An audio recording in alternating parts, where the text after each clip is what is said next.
우리 좌우에 계신 분들 함께 인사하겠습니다. 메리 크리스마스 인사하겠습니다. 메리 크리스마스, 메리 크리스마스, 메리 크리스마스. 예. 아기 예수님이 탄생하신 성탄절을 저희가 감사하며 오늘 성탄 주일로 저희가 지키고 있습니다. 우리 하나님께서 우리의 예배를 받으시고 우리 모두에게 큰 기쁨을 회복시켜 주실 줄을 믿습니다. 오늘 우리에게 주시는 귀한 말씀 우리 함께 봉독하도록 합니다. 마태복음 1장 18절 말씀부터 25절 말씀까지 같이 말씀을 함께 읽도록 하겠습니다. 우리가 함께 읽는 이 말씀은 지금도 살아계신 하나님의 말씀입니다. 제가 18절 말씀을 먼저 읽겠습니다. 예수 그리스도의 나심은 이러하니라. 그의 어머니 마리아가 요셉과 약혼하고 동거하기 전에 성령으로 잉태된 것이 나타났더니 그의 남편 요셉은 의로운 사람이라 그를 드러내지 아니하고 가만히 끊고자 하여 이 일을 생각할 때에 주의 사자가 현몽하여 이르되 다윗의 자손 요셉아 내 아내 마리아 데려오기를 무서워하지 말라. 그에게 잉태된 자는 성령으로 된 것이라. 아들을 낳으리니 이름을 예수라 하라. 이는 그가 자기 백성을 그들의 죄에서 구원할 자이심이라 하니라.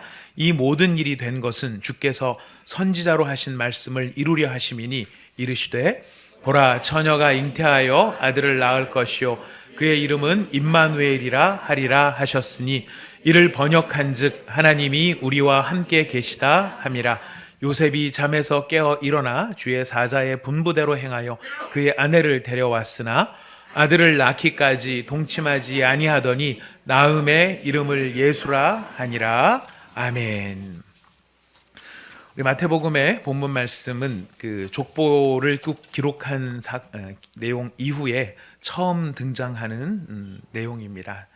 사건이고 예수 그리스도께서 어떻게 이 세상에 태어나시게 되었는가를 진술하고 있는 대목입니다. 우리가 이 대목을 들어오기 전에 1절부터 17절까지의 말씀은 우리가 보통 성경을 읽을 때 낳고 이렇게 낳은 이 족보의 이야기로 저희가 읽고 있습니다. 예수님께서 태어나시기까지 하나님께서 어떻게 이 믿음의 언약의 계보를 한 대 한 대를 이끌어 오셔서 마침내 여기까지 오게 하셨는지를 설명하고 있는, 그래서 이것은 한 개인의 한 가문의 족보라기보다는 하나님께서 어떻게 신실하게 이 언약을 이루셨고 지키셨고 일하셨는지를 알려주고 있는 웅변과 같은 내용이 바로 이 족보의 이야기인 것이죠.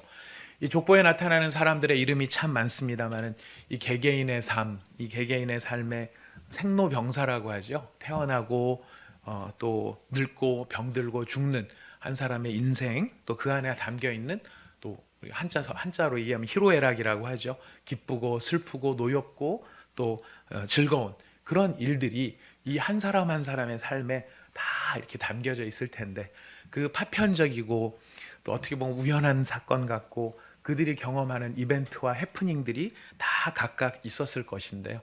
이 모든 사람의, 이 모든 사건의 총합, 이 모든 게 다 합쳐졌을 때 이것이 예수 그리스도가 이 땅에 나게 하시는 하나님의 역사가 되고 있다는 것을 우리는 짐작해 볼 수 있습니다. 자, 그렇다면 그들의 인생에 그 어떤 것 하나라도 낭비할 것이 없고 그들의 인생 가운데서 일어난 일들이 그 어떤 것 하나라도 예수 그리스도의 오심과 상관없는 분리된 이야기들이 아니었구나 하는 것을 우리는 느끼게 됩니다. 하나님은 이토록 신실하셔서 예수님이 이 땅에 오시기까지 처음 아브라함에게 나타나셔서 하셨던 그 약속을 신실하게 이루셨고, 그 약속의 결과 마침내 예수 그리스도께서 이 땅에 오시게 되신 것입니다. 바로 예수님께서 이 땅에 오신 이 사건에 여러 가지 우리가 살펴볼 만한 믿음의 창들이 참 많이 있습니다. 여기에 관련된 사람들도 많고요. 그때 일어났던 일들도 많이 있습니다. 오늘 그 중에서 저희가 함께 살펴보고자 하는 것은 예수님의 이 성품, 또 하나님의 품성, 이것을 많이 담아내고 있는, 하나님의 품성을 우리에게 많이 알려주고 있는 한 사람이 등장을 하는데 바로 그 사람이 요셉입니다. 그 요셉의 모습을 보면서 하나님의 품성을 닮은 사람, 하나님의 마음을 담아내는 사람, 예수님께서 그 마음 가운데 임재하실 때 나타나는 사람의 모습, 그 모습이 어떠한가 하는 것을 요셉을 통해서 우리가 살펴보기를 보고자 하는 것입니다. 요셉은 우리가 잘 아는 것처럼 굉장히 곤란한 상황에 처했습니다. 결혼해서 함께 살기 전에 자신과 약혼을 한 마리아가 아기를 가졌다는 사실을 알게 되었습니다. 자, 이게 남의 이야기니까 이제 어떻게 되겠습니까? 어떤 남자가 결혼을 하려고 약혼을 했는데 세상에 그 약혼녀가 애를 가졌대. 자, 벌써 딱 느낌이 무슨 느낌이죠? 아침 드라마 느낌이죠. 무슨 느낌이었다고요? 막장 드라마. 예, 막장 드라마의 느낌입니다. 사실 인생이 막장입니다. 예. 어느 인간인들 막장 아닌 사람이 누가 있겠습니까? 우리가 다 이렇게 모여서 다 웃는 모습으로 보여서 그렇지 한 사람 한 사람 인생을 들여다보면 막장 아닌 인생이 아무도 없는 것 같습니다. 근데 내 인생 막장인 건 괴롭지만 남의 인생 막장인 건 재밌어요. 그죠? 지금 요셉이 이런 상황에 처했어요. 너무나 곤란한 상황에 처했습니다. 이 약혼의 관계를 앞으로 어떻게 해야 될 것인가? 그리고 마리아, 아기를 가진 내 아기가 아니죠. 내 아기가 아닌 이 아기가 생겼으면 틀림없이 이 마리아한테 누가 있다는 이야기겠어요? 일반적으로 보면 다른 남자가 있다는 이야기겠죠. 이 마리아를 어떻게 해야 될 것인가? 그리고 앞으로 나는 어떻게 될 것인가? 이 요셉의 입장에서는 나는 어떻게 될 것인가? 굉장히 심란했을 것 같아요. 심란한 정도가 아니었을 것 같습니다. 이 일을 또한 그러면 어떤 방식으로 내가 처리를 해야 될 것인가? 느닷없이 닥친 저는 어떻게 이야기를 요셉이 알게 됐을지 굉장히 사실 써있지 않기 때문에 모르겠지만 굉장히 궁금해요. 마리아 엄마가 요셉 잠깐만 와보게. 자네한테 해줄 말이 있는데 내 딸 마리아가 애를 가졌네. 이렇게 얘기를 했을까요? 엄마 입장에서도 할 일이 못 됐을 것 같아요. 아버지 입장에서도 그 얘기는 못 했을 거고. 그럼 마리아가 정혼한 요셉한테 잠깐 중요하게 드릴 말씀이 있어요. 너무나 기쁜 소식이 있어요. 제가 애를 가졌어요. 이렇게 얘기를 할 수 있는 일도 아니었을 것 같아요. 근데 어떤 방식으로든 요셉이 처음 그 이야기를 들었을 때 그 이야기가 요셉에게 어떤 충격을 주었을까? 요셉이 그 이야기를 딱 들었을 때 어떤 정말 이 세상이 무너지는 그런 정말 엄청난 타격을 받을 수밖에 없었을 것입니다. 헤아릴 수 없는 고통이죠. 그 고통, 요셉의 마음을 표현하는 것이 20절에 보면은 나타납니다. 20절에 보면은 그 천사가 주의 사자가 현몽하여서 말할 때 이런 이야기를 합니다. 같이 20절 읽어볼까요? 시작. 이 일을 생각할 때에 주의 사자가 현몽하여 이르되 다윗의 자손 요셉아 내 아내 마리아 데려오기를 무서워하지 말라. 예, 뭐 하지 말라고요? 무서워하지 말라. 이야기를 보니까 지금 이 요셉의 심정에 그 중심에 뭐가 있다는 걸 알 수 있습니까? 무서움이 있는 거죠. 무서움. 두려움 정도가 아니고 무서움이에요. 이 헬라어로 표현을 보면은 이 말이 포베오라고 하는 말입니다. 포베오. 여기서 이제 그 영어 단어 포비아가 나왔죠. 공포예요, 공포. 지금 요셉이 느끼고 있는 상황은 공포와 두려움인 것입니다. 지금 이 일이 자기에게 가져오는 이 충격, 앞으로 또 이 일이 앞으로 자기 삶을 이렇게 어떻게 완전히 망쳐 놓을지에 대한 정말 이 고통, 이 상황, 패닉 상태에 소위 빠졌다라고 말할 수 있을 것입니다. 요셉의 마음에는 마리아를 향한 저주, 설교기 때문에 모든 욕은 다 생략합니다. 들은 걸로 하시고 마리아를 향한 저주, 세상을 향한 원망, 그리고 자기 자신에 대한 비애와 연민. 난 참 내가 어떻게 인생이 이 꼴이 됐을까 하는 그 자기 자신에 대한 이 정말 자학하는 마음들. 자, 이런 상황에서 요셉이 선택한 그의 결정이 있습니다. 이 모든 자신의 패닉과 두려움 가운데서 요셉이 이 문제를 어떻게 해결하려고 했습니까? 보니까 드러내지 않으려고 했습니다. 그리고 가만히 끊으려고 했습니다. 드러내지 않고 가만히 끊으려고 했다. 여러분, 우리가 성경을 맨날 이 마태복음은 매번 성경 통독을 위해서 항상 읽어오는 성경이기 때문에 익숙해가지고 그래 요셉이 아무 말 없이 드러내지 않고 조용히 끊으려고 했나 보지 이렇게 생각을 하지만 요셉의 입장으로 깊이 들어가서 이 생각을 해보면은 이게 참 어마어마한 결정을 지금 요셉이 하고 있다는 것을 우리는 발견하게 됩니다. 정혼한 배우자의 부정함이 세상에 알려진다면 어떤 상황이 벌어질까요? 요셉의 마음속에 한번 들어가서 생각을 해보는 겁니다. 마리아가 애를 가졌다는 사실을 내가 알았을 때 내가 이 정도 충격이, 뭐 당사자니까 이렇게 충격을 받을 수밖에 없지만, 이 일이 동네에 알려지게 된다면 어떤 일이 벌어지게 될 것인가? 이거는 마리아의 명예가 추락하는 게 문제가 아니라요, 요셉의 입장에서도 데미지를 받게 돼요. 상처를 받게 되는 겁니다. 얼마나 지가 못났으면 약혼한 여자 하나도 제대로 못 치고, 얼마나 만만하게 보였으면 다른 남자의 애를 가지고 혼수품으로 데리고 와, 이런 비난 같은 조소를 받아야만 됐을 것입니다. 자, 이런 상황에서 자기의 요셉의 자존심을 지키고 요셉의 명성을 그나마 유지하기 위한 최선의 방법이 있다면 뭘까요? 요셉이 자기를 지키기 위해서 할 수 있는 최선의 방법, 먼저 폭로하는 것입니다. 먼저 폭로하는 것입니다. 동네방네 다니면서요, 마리아가 얼마나 잘못된 여자인지, 얼마나 더러운 여자인지를 소리 높여 만천하에 까발리는 것입니다. SNS에 올리고요, 페이스북에다가 깔고요, 유튜브에다가 영상 녹음해가지고 마리아는 나쁜 여자 이렇게 해갖고 막 올려야 돼요. 그렇게 하면서 자기를 어떻게 보여야 됩니까? 피해자라고 만들어야 돼요. 물론 피해자예요. 요셉은 큰 피해자이긴 하지만 그 피해를 최소화하기 위한 방법은 바로 내가 얼마나 큰 고통을 당하게 됐는지를 사람들한테 널리 알리면서 자신을 불쌍히 여기도록 만드는 것이 자기가 그나마 이 상황 속에서 살아남을 수 있는 최선의 방법이었을지 모릅니다.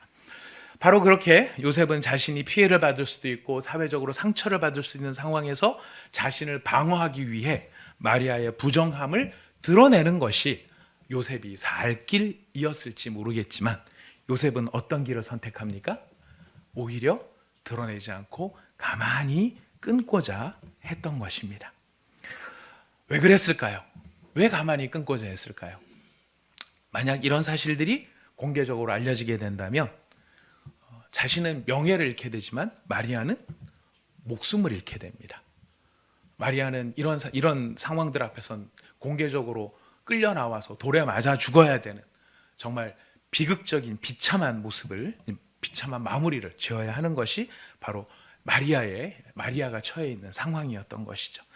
이런 마리아에 대한 요셉의 이 패닉 상태에서, 그가 갖는 공포 속에서, 그의 두려움 속에서, 무서움 속에서 그가 고민하고 내린 결정은 바로 드러내지 않고 가만히 끊고자 했던 것입니다. 그런데 이런 요셉의 태도를 성경은 뭐라고 이야기를 하고 있죠? 참 기이하게도 요셉은 의로운 사람이었다라고 이야기를 합니다. 의로운 사람. 여러분, 정의, 의 그렇게 말하면 포근하고 따뜻한 느낌이 드십니까? 날이 선 칼처럼 섬뜩하고 얼음처럼 냉정한 느낌이 드십니까? 그렇죠. 예, 저도 그렇습니다. 정의, 그러면 정의가 나쁜 건 분명히 아닌데, 정의라고 말하는 그 말의 어감 속에, 그 말이 쓰여지는 상황 속에서 이 정의라고 하는 말은 따뜻하고 포근한 느낌은 절대 아닙니다.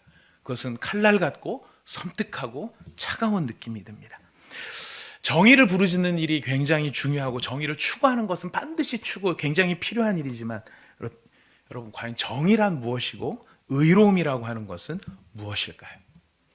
우리한테는 이상한 착시 현상이 있습니다. 누군가가 틀렸다고 크게 소리 지르고 틀린 것에 대해서 정당하지 않다고 주장하고, 그리고 그 틀린 것을 박살을 내버려야 된다라고 강력하게 말하면은요, 그렇게 소리 지르는 사람은 의로운 사람인 것처럼 보이는 착시 현상이 생긴다라는 거예요. 누군가가 틀렸다는 것, 그리고 틀린 것을 틀렸다라고 말하는 것하고요, 내가 옳다는 것은 별개의 문제입니다. 다른 사람이 틀린 것과 다른 사람이 틀린 것을 틀렸다라고 말하는 것이 나의 옳음은 될 수 없다라는 거예요. 그의 틀림의 문제에 대해서 나도 그 문제에 대해서 내가 옳아야 옳은 것이지, 누가 틀렸다라고 말하는 것이 내가 옳다라고 하는 증거가 될 수 없다라는 것입니다. 그런 면에서 세상의 의의가 차갑게 느껴질 수밖에 없는 것은 무엇이냐면, 일반적으로 부르짖는 정의와 의의는 죽이기 위한 장치이지 살리기 위한 장치는 아니더라는 것입니다. 틀린 것과 잘못된 것을 끄집어내고 지적하고 두들기고 떨어뜨리고 그래서 구분짓습니다. 나는 쟤들이랑 달라. 이것이 세상이 말하는, 흔히 말하는, 우리가 흔히 일상적으로 이야기하는 정의의 내용이라면, 성경이 말하는 참된 의와 참된 정의는 오히려 살려내는 장치인 것입니다. 연합하고 합치고 구분하지 않고, 쟤랑 나랑은 달라 구분하지 않고 쟤랑 나랑 같아라고 함께하는 것, 임마누엘이죠. 그것이 바로 참된 정의, 성경이 가르치는 정의라고 하는 것입니다. 우리는 불의를 드러내는 것이 정의라고 생각하지만 성경은 오히려 불의한 상태에 있는 사람을 살려내는 것이 의로움이라고 이야기하고 있는 것입니다. 생명을 살리고 부족함을 메우고 모자람을 채우는 것, 이것이 참된 의라고 우리가 얘기할 수 있습니다. 여러분, 우리가 옳은 것을 추구해야 됩니다. 그리고 우리는 정당함을 추구해야 됩니다. 근데 중요한 것은 내가 그렇게 옳고 내가 그렇게 정당한 것을 통해서 무엇을 해야 되느냐? 내가 옳기 때문에 내가 저 사람을 비난하는 것이 맞고 저 사람과 나누어지는 것이 맞고 이렇게 우리는 구분되어지는 것이 맞아, 이게 아니고, 우리가 정의를 추구하고 우리가 옳음을 추구해야 되는 이유, 우리가 정당함을 추구해야 되는 이유는 어디에 있느냐면은 우리의 정당함 때문에 정당하지 않은 그 누군가를 살려낼 수 있기 때문에 우리는 정당함을 추구해야 된다는 것입니다.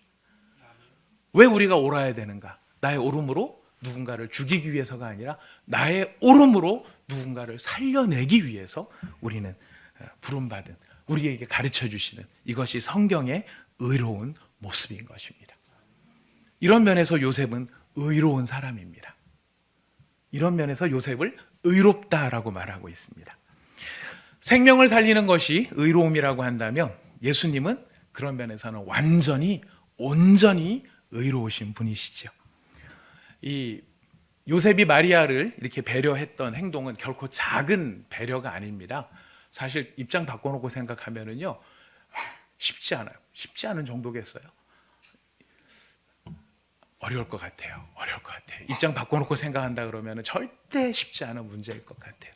자, 그런데 이렇게 행한 요셉의 의로움이 결코 작지 않은 의로움이라고 한다면 예수님께서 자기의 백성을 그들의 죄에서 구원할 자로 오셨다, 하나님께서 우리와 함께 하신다라고 하는 그 의로움은 그 요셉의 의로움과 비교할 수 없는 어마어마한 사실은 규모의 의로움으로, 온전하심으로 우리에게 다가오시는, 바로 그것이 하나님의 마음이라는 것입니다.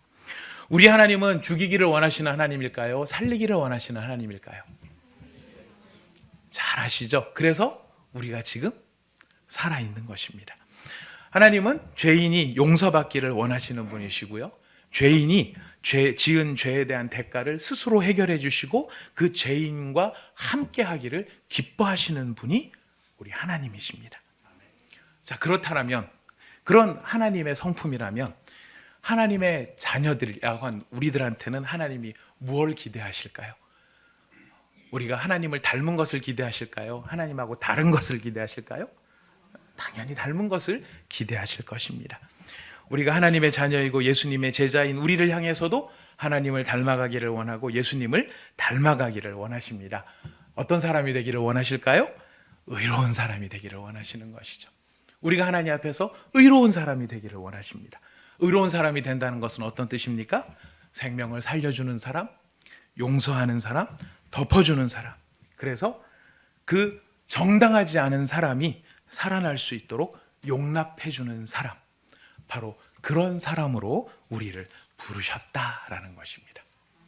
이런 모습이 우리 가운데 충만하다면 여러분, 우리 가정이 어떤 모습이 될까요? 예수님을 닮은 의로움이 우리 가운데 충만하다면 여러분 가정이 어떤 가정이 되겠습니까? 천국, 맞습니다. 천국이 될 것입니다. 우리 다락방은 어떤 다락방이 될까요? 천국 같은 다락방이 되겠죠. 우리 교회는 어떤 교회가 되겠습니까? 천국 같은 교회가 될 것이고요, 나아가서 그럴 수만 있다면 우리나라는 어떤 나라가 되겠습니까? 천국 같은 나라가 되겠죠. 한 일본 목사님과 한국 목사가 서로 이야기를 나누는 대화를 나눈 적이 있습니다. 일본 목사님이 이렇게 얘기하십니다. 우리 일본은요, 복음화율이 1%도 안 됩니다. 예수 믿는 사람들 다 합해봐야 100만 명이 될까 말까 합니다. 여러분 잘 아시는 것처럼 일본에 우리나라로 말하면 도가 있는데 그 도를 현이라고 하죠. 그 현 전체에 교회가 하나도 없는 현이 부지기수입니다. 도시에는 몇 개 이렇게 그 교회가 있지만은 우리나라로 말하면 경기도 전체에 교회가 하나도 없는 그런 지역이 일본이에요. 그래서 다 합쳐봐 1억 인구에 100만 명이 될까 말까. 굉장히 복음화율이 작죠. 이렇게 이야기를 합니다. 한국 목사가 자랑스럽게 말합니다. 그래요? 우리 한국은요 복음화율이 25%입니다. 성도의 수가 1000만 명에 가깝습니다. 일본 목사님이 정말 막 정말 부러워하는 눈빛으로 한국 목사님을 보면서 이렇게 말을 합니다. 와, 그럼 대한민국은 천국 같겠네요. 한국 목사가 어색한 웃음으로 아마 그럴걸요. 어쩌면 그렇겠지요. 네. 누구 얘기겠냐면 제 얘기였습니다. 제가 예전에 일본 교회 자매 결연을 맺어서 다른 교회에 있을 때 일본 목사님과 대화를 나누면서 그런 이야기를 막 신나게 나눈 적이 있습니다. 한국 교회는 기도가 뜨겁고 뭐가 막 대단하고 막 이렇게 얘기를 하는데 일본에서는 뭐 이렇게밖에 안 되니까 저도 뭐 자랑스럽게 막 우리 25%고요. 1000만 명이 넘어요. 당신들 10배야. 막 이제 일본 놈들 들어봐. 10배 막 그러는데 푹 찌르고 들어온 게 우와 천국 같겠네요. 그러는데 굉장히 이렇게 써금써금한 웃음. 네 이렇게 하고 지나갔던 적이 있습니다. 우리 가운데 무엇이 더 있어야 하기 때문에 그럴까요? 의로움이에요. 의로움. 우리 가운데 의로움이 있어야 되는데 그 의로움이란 어떤 의로움인 것일까요? 살려내는 것이에요. 살려내는 것. 이 의로움의 뜻이 확장이 되면은요. 이 의로움이라는 말이 헬라어로 디카이오스라고 하는 말인데요. 이 디카이오스 저희가 이제 헬라어 처음 배울 때 이 디카이오스를 외우게끔 연상을 해서 외우는데 디카이오스 의로운 뒷칸에 타고 있는 분이 의로운 분이다. 뭐 이렇게 해서 외운 적이 있어요. 그래서 더 뒷칸만 생각하면 늘 의로운 생각이 드는데요. 이 의롭다라고 하는 디카이오스가 사람한테 쓰일 때는 의롭다인데요. 이게 사람한테만 쓰이는 게 아니고 다른 데도 쓰여요. 이 말이 어디에 쓰이냐면 땅을 지칭할 때 디카이오스라고 하는 말을 씁니다. 의로운 땅이 의로울까요? 땅이 의롭지는 않겠죠. 근데 땅이 의롭지 않은데 어떻게 땅한테다가 디카이오스라고 하는 표현을 쓰는가? 어떤 땅을 디카이오스라고 할까요? 네, 느낌상 잘 알고 계시네요.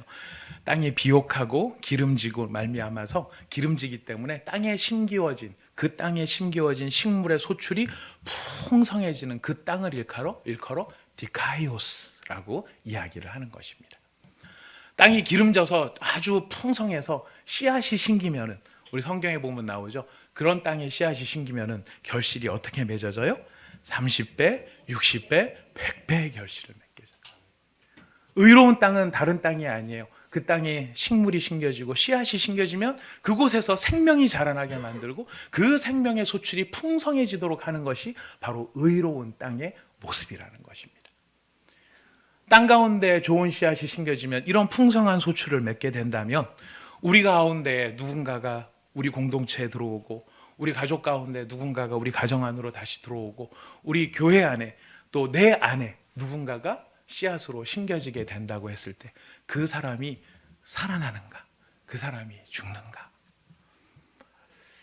저는 굉장히 안 좋은 재주를 하나 가지고 있습니다. 저희 그 교회 창립 기념일 때부터 시작해가지고 몇 번 제가 그 주변 분들한테 난을 선물로 받았는데요. 개수로 따지면 한 20여 개를 받은 것 같아요. 그 중에 아직까지 살아서 명맥을 유지하는 게 4개가 있습니다. 나머지 16개는 어떻게 됐을까요? 네, 화분만 남아 있습니다. 저는 제 손에 걸리면은 이게 잘 안 살아나요. 좀 뭐 잘 그렇게 키워보지도 않았지만은 이게 물도 좀 줘보고 뭐를 해봐도 제 손에 걸리면 잘 안 살아나는데 희한한 거는요. 그렇게 거의 죽은 애들이 저희 장모님 손에만 들어가면 살아나요. 희한해요. 정말 희한해요. 그래서 저희 집에 혹시 와보신 분은 아시겠지만 저 창가 쪽으로 보면은 이게 공부해야 될 책상이 하나 있는데 책은 하나도 없고 그 위에 화분만 잔뜩 있어요. 걔네들이 다 어떤 애들이냐면 제 손에서 죽어가던 애들이 거기 가고 다 살아나는 거예요. 제가 그걸 보면서 디카이오스 의롭다는 게 무엇인가?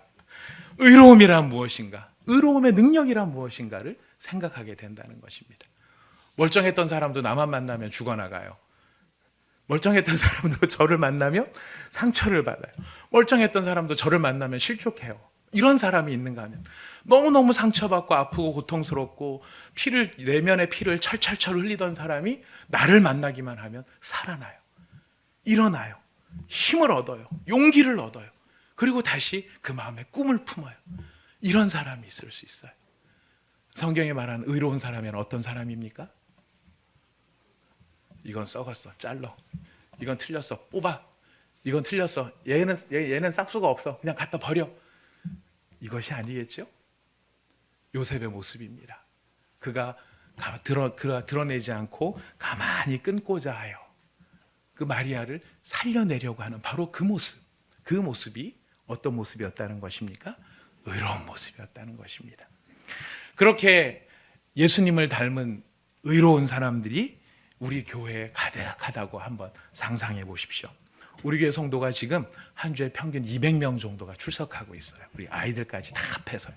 근데 여러분, 지금 200명이지만 그런 200명이 정말 의로움으로 충만한 공동체를 이루게 된다면 몇 배의 결실을 맺게 돼요? 100배. 다이렉트로 100배 나왔습니다. 30배, 60배, 100배예요. 여러분, 이 숫자가 절대 작은 숫자가 아닌 게 뭐냐면 200명이 30배면 6,000명이에요. 200명이 60배면 12,000명이에요. 200명이 100배면 2만 명이에요. 여러분, 그냥 숫자만 2만 명이 중요한 게 아니라요. 그 2만 명이 어떤 사람으로서 2만 명이에요? 의로운 사람으로서. 그 의로운 사람 2만 명이 우리 가운데 있다면, 그 의로운 사람들이 우리 가운데 충만하다면 우리 가운데 들어온 사람들이 어떻게 될까요? 의로워지겠죠. 의로워진다는 게 무슨 뜻입니까? 살려주는 사람이 된다는 것이에요. 죽이는 사람이 아니라 살려주는 사람. 우리가 성탄절을 맞았습니다. 오늘 이 말씀을 들으면서 우리 한번 곰곰이 한번 생각해 봤으면 좋겠습니다. 예수님이 원하시는 예수님을 닮은 나의 의로움이 있는가? 여러분들에게는 의로움이 있으십니까? 예, 저는 확실히 있다고 생각합니다. 왜냐하면 저를 용납해 주시는 모습을 보면 확실히 의로운 모습이 있으십니다.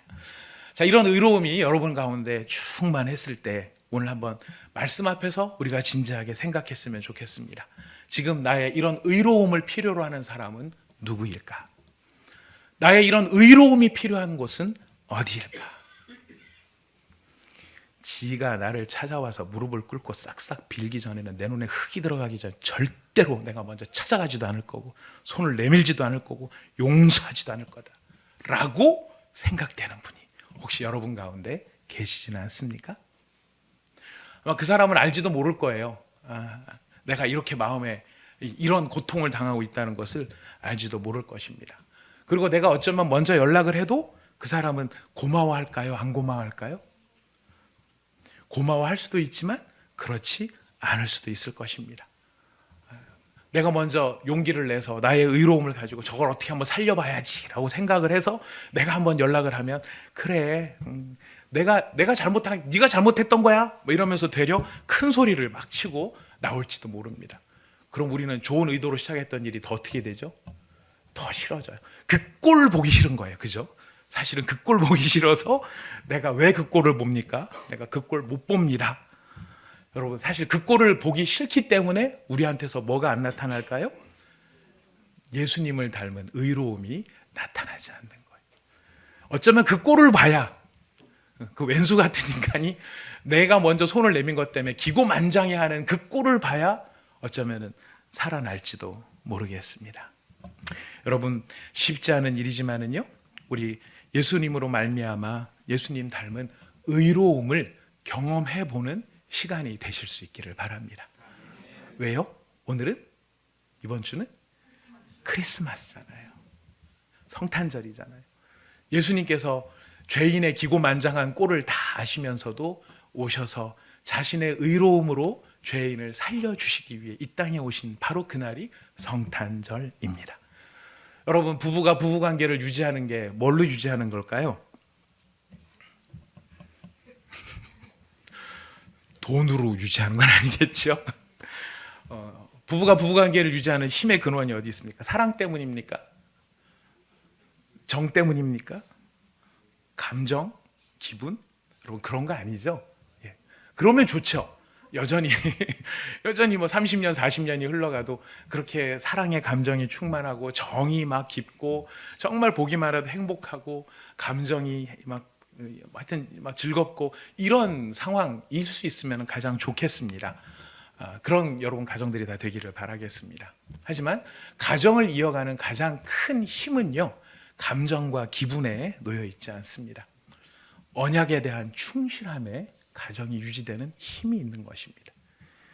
내 기분하고 내 감정의 문제는 오르락 내리락 해요. 왔다 갔다 합니다. 하지만 진짜 그럼에도 불구하고 그 가정을 이어가게 하는 힘은 어디서 나오는 것입니까? 약속이에요. 약속. 하나님 앞에서 가지고 있는 그 약속을 이어가기 위한 그 마음, 그 약속을 지키기 위해서는 내가 먼저 신발을 벗고 그 앞에 무릎을 꿇을 수 있어야 하는 것. 내가 왜 그 자존심 상하는 일을 해요? 왜 하죠? 살리기 위해서.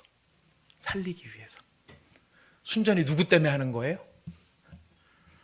여러분 마음속에 막 의로움이 안 올라오면은 오늘 마지막 도전입니다. 이거 하나를 기억해 주십시오. 우리가 순전히 그렇게 하는 이유는요, 내가 좋아서 하는 게 아니에요. 누구 때문에 하는 거예요? 예수님 때문에 해드리는 거예요. 동방박사 세 사람은 황금, 유약, 모략을 예수님께 선물로 드렸지만 우리는 예수님께 어떤 선물을 드릴 수 있을까요? 의로움이에요. 의로움의 선물을 드릴 수 있는 거예요. 나의 정당함으로 정당하지 않은 누군가에게 그를 살려내는, 바로 그것이 예수님께 드릴 수 있는 우리의 선물인 것입니다. 이번 성탄절에 여러분 이런 하나님을 향해, 예수님을 향해 우리가 드릴 수 있는 의로움의 선물을 여러분 준비해 보시기를 바랍니다. 그리고 지금은 누군가에게 사랑한다, 미안하다, 고맙다, 용서해다오 이 말을 하기가 참 좋은 계절입니다. 왜요? 크리스마스, 성탄절이니까. 여러분 옆에 있는 분들에게 이렇게 인사하겠습니다. 당신을 사랑합니다. 한번 인사해 볼까요? 당신을 사랑합니다. 당신을 사랑합니다. 한 번 더 이렇게 인사해 볼까요? 용서해 줄게. 한번 얘기해 볼까요? 용서해 줄게. 용서해 줄게. 용서받을 것도 없겠지만 용서해 줄게. 절기가, 우리는 지금 무슨 시간을 보내고 있습니까? 성탄절. 바로 이 크리스마스, 우리 가운데 오신 예수님, 우리 가운데 의로움으로 우리를 살려주셨습니다. 우리도 누군가를 살려내는 하나님 앞에 의로운 사람으로 서실 수 있기를 바라겠습니다. 우리 잠깐 같이 기도하도록 하겠습니다. 이 시간 함께 기도하실 때에 우리의 의가 되어주시고 우리의 의로움이 되어주신, 자신의 정당함으로 죄인인 나를 살려주신 예수님께 그 탄생을 감사드리고 나를 위해 이 땅에 오신 것을 우리가 감사하며 기도했으면 좋겠습니다. 그리고 우리 함께 기도하기를 원하는 것은, 예수님, 이런 예수님께서 나의 머리가 되시고 나의 의가 되셨고 내 안에 계시기 때문에 주님, 내가 예수님 닮아 의로운 사람이 되기를 원하시는 줄 압니다. 주님, 정말 그런 능력은 제게 없지만 제가 할 수 없는 그 일을 내 안에 계신 예수님이 이루어 주시옵소서. 하나님, 우리의 의로움으로 요셉처럼 어느 날 불현듯이 닥친 이 비극의 현장 속에서도 그가 마리아를 살려내기 위해 했던 그 모습, 하나님, 그 마음이 저의 마음에 충만하게 하여 주시어서 우리 가족 중에 누군가, 우리 가정 가운데 누군가에게, 혹은 우리 교회의 누군가에게, 아니면 우리의 친척과 친구 가운데 누군가에게 주님, 예수님의 의를 선물로 드릴 수 있는 이번 성탄절이 되기를 원합니다. 저에게 용기를 주시고 저에게 능력을 주시고 힘을 더하여 주옵소서. 우리 같이 기도하도록 하겠습니다.